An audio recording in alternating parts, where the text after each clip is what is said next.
biggest one is once we got and even Joe Biden has said this, once we got bin Laden, we should have gone out.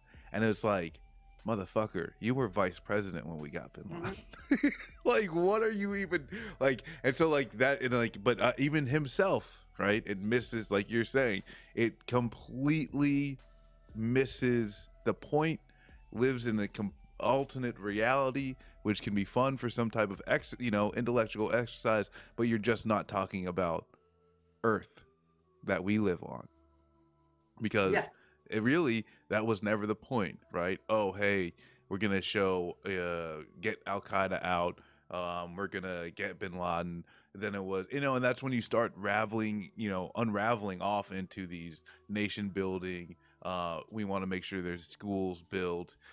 We want to make sure we leave a good infrastructure. Oh, and like, making women's rights and health, and all these things. Like you want to ravel into all of this shit. Where at the end of the day, like the right answer was, we shouldn't have been selling them weapons decades ago. We shouldn't, Yeah. that's just it. And like, there's Yeah. no other way to go back. Yeah, exactly. It's what we say in England. I don't know if you have the same saying in America, but crying over spilt milk, right? Yeah. The milk has been spilled, right? It's the genie's out of the bottle. Like the chicken is already headless. It's over, right? It's just people haven't realized that it's over. And I think the important thing to understand is, the ideological framework of the American state is, on one hand, extremely brutal and cynical, right? And on the other hand, super delusional about what American military power can achieve, because they failed, right? Like they failed in Libya, they failed in Iraq, yes, they failed in Somalia. The only place that they've actually had any success was when there was already like some kind of indigenous movement and they recognized that movement. But when they've tried to create something from nothing, it's always fallen to pieces. And that's the thing too, is like they're and this is where, like, hey, okay, now we're playing the intellectual game we just like talk shit on. There was zero understanding of Afghanistan, of the people, and like that's, like we like kind of say, it was just like, even thinking like the fact that like thought it was like, oh well, there's just these different territories, and there's this different leadership. Oh, okay, well, we'll just set up a federal system just like the United States, and like we'll have people come and vote and all these things. It's just like like so stupid. And like that's like really is just it like really kind of just drives home, like, this is what America is, right? This is what America is. Some just giant fool coming in and saying, just busting into the door of someone else's house and saying like, hey, you put this in the wrong place and this is how you do this and this is how you do that. But like at the end of the day too, it's like, you're talking about genocide. You're talking about massacres, all these types of things that happen because of it.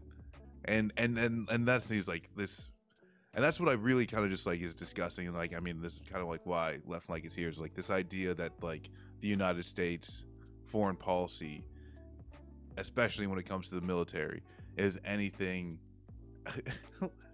like it was like they like to think it's like some bull in the china shop, and it's not. Like the point is that a lot of people are making huge amounts of money, and Joe Biden to this day, right, is along that path, or at least continuing his path, and making sure that the military industrial complex gets more money.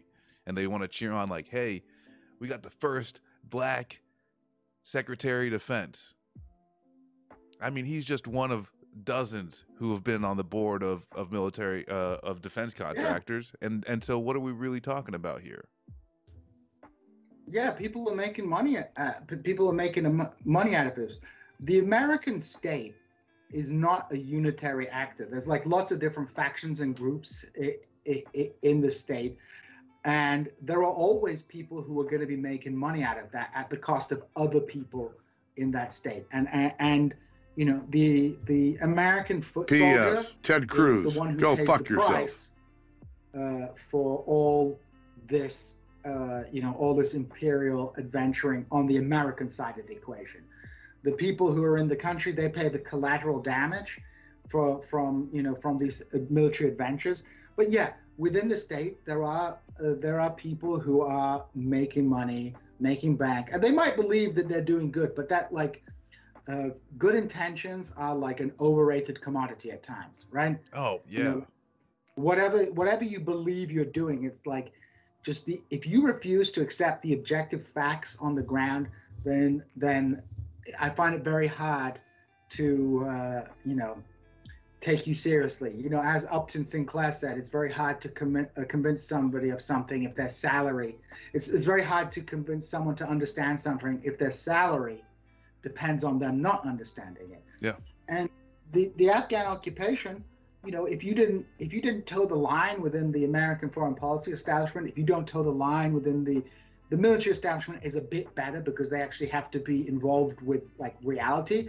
But the think tank and the foreign policy establishment who are playing like grand strategy games, those guys are totally disconnected from like the reality of what American power can achieve. And it is an absolute disaster. You know, it has an absolute detrimental effect. They can get played by cynical actors who are, you know, if you're a congressman, right, you don't give a crap about Afghanistan. You're thinking about your donors and your election, right? Yes. And if some dude in a military uniform or a veteran of the military comes and says, hey, you know, just give 35 million to this like particular project and we'll solve your Afghanistan problem, boom, you're going to do it because it sounds reasonable. So like the American state is this huge cash register that people are sucking dry. And this is my perspective, is that the military adventures of the last 20 years like have cost people in the Middle East a lot, but like the main target of their looting has been the American treasury, right? They have been like kicking that door down to get all this like huge allotments of money from the American budget. Like the military budget just grows year upon year upon year, and then they just fire off those weapons in Afghanistan like a giant testing ground, and then suddenly they need more arms and ammunition. So people are like just loving this. You know, there are people just loving all this kind of money making. Yeah, and real quick, Djene, we've got people in the chat asking who you are. And we got a few more people in, so we start. Do you want to give yourself a kind of a little quick intro? Yeah, sure. So my name is Djene. I teach Middle East history at Missouri State University in the great city of Springfield, Missouri, the Queen City of the Ozarks. I am my father is Kurdish from Iraq. My mom is from Britain. I was brought up in Britain. I lived and worked in Turkey and Iraq. Focus on mainly on Kurdish history, and also I am an occasional co-host of This Is Revolution podcast with Jason Miles and Pascal Robert, and of course my version of Pascal, who is Kuba Wazinski, who's we call him Deep State Kuba because he's also kind of an academic oriented person as well. So that's who I am, and yeah, I guess I'm kind of a lefty. Well, I think we actually got a chud in the chat. So we got a chud. Maybe it's possible. We get to find out. I don't like to make quick draws, but some were questioning your trustworthiness. That maybe we'll have another My war, trustworthiness, which I mean, honestly, I take offense to that, because now you're assuming that I would just bring on some scrub, which I mean, don't let the Marvel t-shirt fool you. She knows what the hell he's talking about. But I will say I'm not an expert on Afghan politics. I do have I've seen the American occupation and military power in action when I was in Iraq in 2004. So I've seen what goes on and the kind of craziness that takes place that is attendant with American occupation and making a mess, basically. Yeah, that's well, and University professors are generally untrustworthy. That's true. well, I feel like the ones that like write their own books and then make it course material. You know, you're not allowed to do that in Missouri. Like everybody else is allowed to like plunder the state and like abuse their position, but university professors are barred from making Ted money Cruz, from go assigning their fuck books yourself. in class. So if you are in Missouri and the teacher assigns you a book that they've written, that teacher doesn't get any money for that book, just so you know. Yeah. Well, now, is this where the underground professor market goes on, where they're, you know, you coordinate with other professors in the state, you know, they buy your book for your course, you know, and like he's like, oh no, we've never thought of yeah, come on, that's not the like, it's camaraderie, that's solidarity. I actually try to make all the readings for my class as free as possible because, like, nice. And I also try and get people to use the library. People forget that libraries exist. And libraries are a great resource for learning, and your public library is like your gateway to knowledge. People, you know, like I love all this YouTube stuff, which allows people to communicate and learn about things from, you know, podcasts and from, you know, talks and things like that. But there's no substitute for getting your butt to the library and getting a book. True. Well, and like that's the, like something that I've started doing is like, what's great is that Zero Books, Haymarket Books, and there's probably a bunch of others. They do have a ton of free online books. So if you have access to that, you can easily, you know, like all you need is a, you know, email address, and like I think, and even just like a few. There's like one on Palestine, like a history of Palestine. There's one, the End of Policing by Alex Vitale.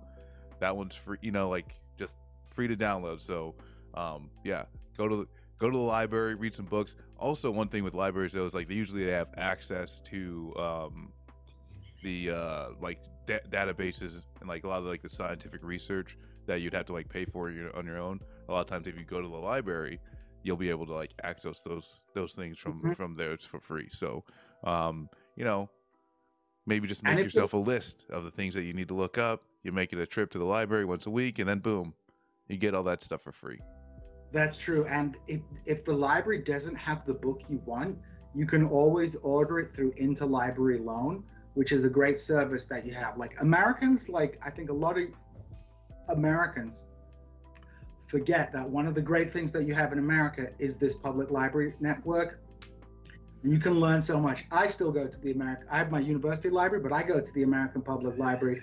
There's so many resources there, and it's so important that people, you know, have a good, you know, like take advantage of those resources. It's like we can learn so much from finding those books, which are like hidden. I mean, I know you're a big fan of the War is a Racket book, for example. That's super influential on left-wing blitz, right?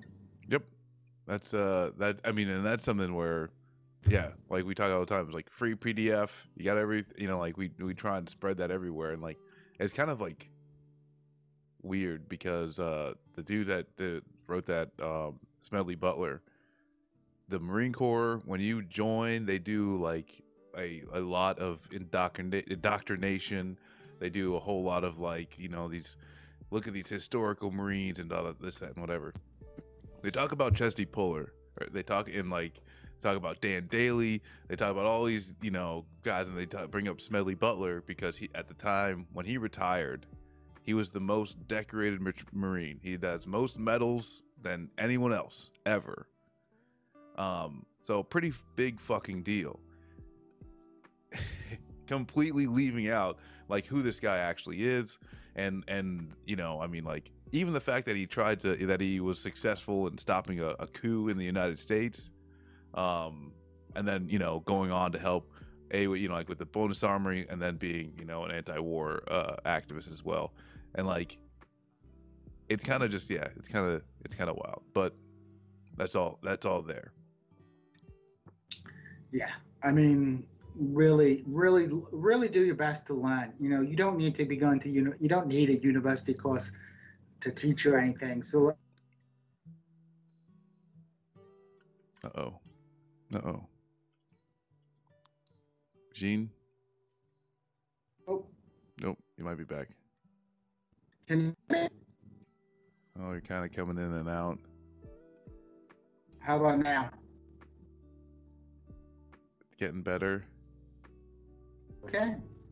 Yeah, like I was saying, it was just I just think people need to really focus on their self cultivation and self education.